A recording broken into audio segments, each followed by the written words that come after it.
이 일에 우리가 많이 결핍하고 부족하다 보니까 그러하지 못하고 있는 것이 우리나라 기독교의 현실 아닙니까? 또 그런 사실에 근거해서 기독교 신앙은 철저히 고론적인 신앙이어야 된단 말입니다. 하나님께서 그리스도 안에서 우리가 죄인 되었을 때에 은혜로 말미암아 구원해 주셨다라는 이 사실로부터 기독교 신앙은 비로소 성립이 되어지고 비로소 출발되어진단 말입니다. 그렇기 때문에 하나님을 믿는 자는, 기독교인들은, 그리스도인들은 내가 죄인 되었을 때 하나님께서 그리스도 안에서 베풀어 주신 구원의 은혜로 말미암아 믿음으로 구원받았다라는 이 사실에 대한 감격과 기쁨과 감동이 나로 하여금 하나님을 섬기게 하는 하나의 동인으로, 원동력으로 작용을 하고 있단 말이죠. 여러분 그렇지 않습니까? 왜 하나님을 믿습니까? 왜 하나님을 믿게 됐습니까? 구원 아닙니까? 선구원의 은혜. 이것이 전제되어지지 않는다면, 그래서 우리가 죄로부터 용서함을 받았다라는 것이 전제되지 않는다면, 그리스도께서 다시 사신 것이 없다라면 뭐라고요? 우리의 믿음도 헛되고 우리가 여전히 죄 가운데 있을 것이다 하는 얘기 아니겠어요? 예. 바로 이 그리스도의 인격과 사역을 통해서 이루어 주신 이런 구속사역의 완성이라는 이 전제 속에서 우리의 죄가 사함받고, 그것도 행위가 아니라 믿음으로 말미암아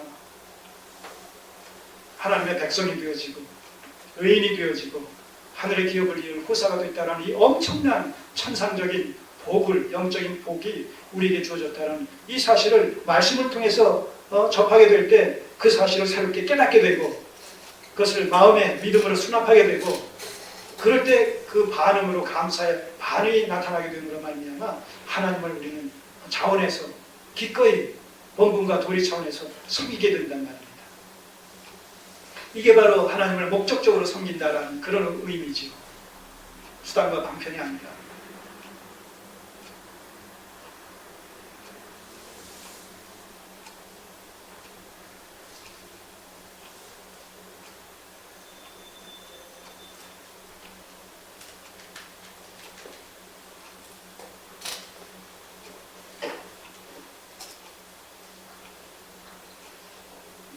그런 의미에서 이 요시야에 의한 6월절 중수 사건은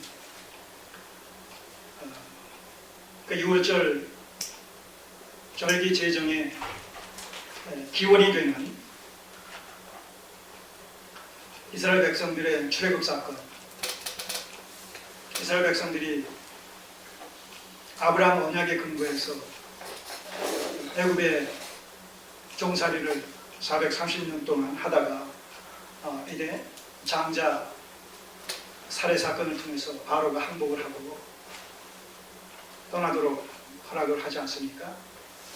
바로 그 사건을 기념하는 것이 6월절 절기인데, 그 6월절 절기를 통해서 저들은 이제 노예 신분에서 자유인으로 해방이 되는 것이죠. 출애굽 사건은 그런 의미에서 노예 생활에서 자유인으로 해방된 사건을 기념하는 것으로 말미암아 여기에는 6월절 어린 양 대신 예수 그리스도의 십자가의 구속 사건을 통해서 죄의 종로를 타던 하나님의 백성들을 이제 사면하시고 의롭다고 인정해 주셔서 하나님의 백성 되게 하시는 이 놀라운 이 사건의 예표가 과거 6월절 사건이라는 겁니다. 그런 의미에서 이스라엘 백성들은 이 요시야의 6월절 중수 사건을 통해서 다시 한번 이스라엘 백성들과 하나님과의 관계를 이 6월절의 근거에서 구원론적인 신앙으로 다시 회복시키고 재정립하는 그런 계기가 되어졌던 거죠.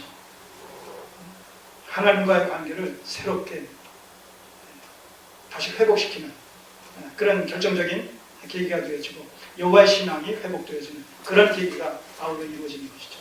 이런 것들이 오늘 우리에게 주는 교훈이 말씀드린 대로 기독교 신앙은 철저히 그리스도 안에서 베풀어 주신 구원의 은혜에 접촉되어짐으로 말미암아 우리는 하나님을 방편적으로가 아니라 목적적으로 섬기게 되는 이런 정당한 기독교 신앙관을 정립하게 된다는 것이죠. 여기에 바르게 접촉이 되어질 때 그리스도 안에서 베풀어 주신 하나님의 구원의 은혜가 우리에게 바르게 임하게 될 때 그 사람에게서 나타나지게 되는 하나님을 향한 신앙이라는 것은, 신앙의 정체성이라는 것은 필연적으로 본분과 도리의 이런 그 심적으로 나타날 수밖에 없다는 것이죠. 그래서 같은 하나님을 섬겨도 그 하나님을 목적적으로 섬기느냐 방편적으로 섬기느냐에 따라서 방편적으로 섬기는 신앙은 그가 믿는 하나님은 우리가 단엄한 하나님이지 그 정체는 우상일 수밖에 없다라는 사실을 누누이 강조해서 말씀을 드렸습니다. 오늘 우리는 이 요시아의 6월절 준수 사건을 통해서 다시 한번 우리의 신앙관이 어떤 모습으로 재정립되어져야 될 것인가 라는 사실을 새롭게 확인할 수 있는 그런 계기가 됐으면 좋겠습니다. 그리고 이 6월절 준수는 출애굽기 12장에서 보게 되면 영원한 규례로 이스라엘 백성들에게 준수할 것을 요구하고 있습니다. 그 영원한 규례로서의 6월절이라는 의미는 6월절 속에 담겨진 구속사상이라는 그런 그 맥락 속에서 바로 예수 그리스도의 새 언약 속에 나타난 구속사상과 본질상 상응성을 띠고 있습니다. 그리고 누가복음 22장에서는 예수님께서 마지막 6월절이라는 음식을 잡수시면서 그 6월절을 폐지시키시고 그 다음에 똑같은 구속사상이 담겨진 성찬 예식을 그 제정하심으로 말미암아 제정하실 때 뭐라고 얘기하십니까? 피로 세운 새 언약이다 이렇게 말씀하시면서 성찬식을 제정하십니다.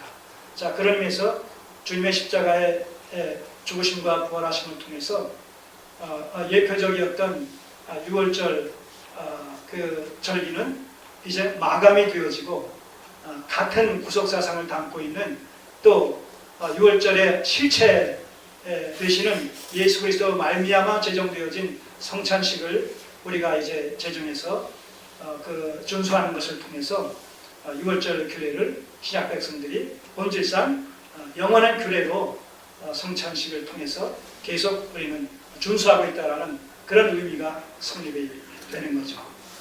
자, 그런 의미에서 예수님은 고린도전서 5장 7절에 뭐라고 되어 있어요? 6월절 어린 양이신 예수 그리스도. 6월절 어린 양 되신 예수 그리스도. 그런 의미에서 6월절날 우리가 본문에서 봤듯이 이 번제물로 드려지는 이 6월절 어린 양들은 바로 우리를 죄로부터 구속하시기 위해서 십자가라는 제단에 번제단에 드려진 제물로서 바로 예수 그리스도를 예표하고 있다는 사실을 다시 한번 정리할 수가 있겠습니다. 자, 그런 의미에서 오늘 이 본문을 통해서 다시 한번 우리는 우리의 신앙이 하나님 앞에서 그 모세의 규례를 쫓아 드렸다는 이런 말씀을 쫓아 계시 의존적이고 동시에 구원론적인 이런 신앙으로 다시 한번 정립이 되어야 되겠다. 그럴 때 우리가 하나님을 섬기는 모든 이 신앙생활 전반에 걸친 이런 내용들은 어떤 그 보상심리의 발동이 아니라 마땅히 행할 바의 도리라는 이런 차원에서 하나님을 섬기게 될 때 그것이 성경이 말하고 있는 바른 그 신앙관이요 바른 신앙의 도리다라는 사실을 우리가 재확인할 수가 있겠습니다. 이 크신 일을 이루신 우리 하나님, 우리 주님을 다시 한번 깊이 묵상하시면서 하나님을 섬기는 우리의 신앙이 말씀에 입각해서 이 세상이 어떻게 변한 것은 칠지라도 시종 일관하게 말씀이 이루어지고 말씀을 이루는 자로서의 삶을 살아가는 것을 통해서 하나님 앞에 옳다 인정함을 받을 수 있는 성도님들 비처해 되시기를 주님의 이름으로 소망합니다. 기도드리겠습니다.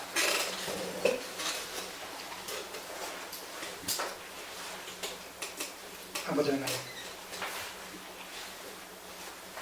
비록 오랜 옛날 요시아에 의해서 회복되어지고 준수된 6월절 규례를 살펴보면서